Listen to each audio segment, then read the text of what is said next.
Ayan, inayos na ni sister ang garden niya. Tingnan mo naman.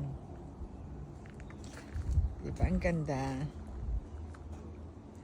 Inaayos na niya. Ako naman, taga-sunod lang, taga-tingin. Walang ginawa sa bahay niya. Kasi lahat siya na lang. Nagigilty ba ako? Na walang ginagawa? Hindi. Kasi ang sarap pala walang ginagawa.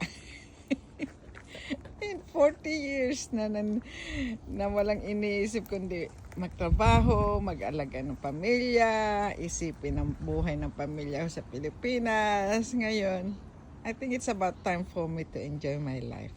Ayun. Pero ang ganda naman ang garden ng sister ko. Hinaayos pa niya. Dami niyang ayusin. Kaya ayoko na ng malaking bakuran. Dahil sobrang ewan ko lang pag lumipat ako ng bahay, anong gagawin ko? Dami pa niyang binuhat niya lahat ng halaman ko.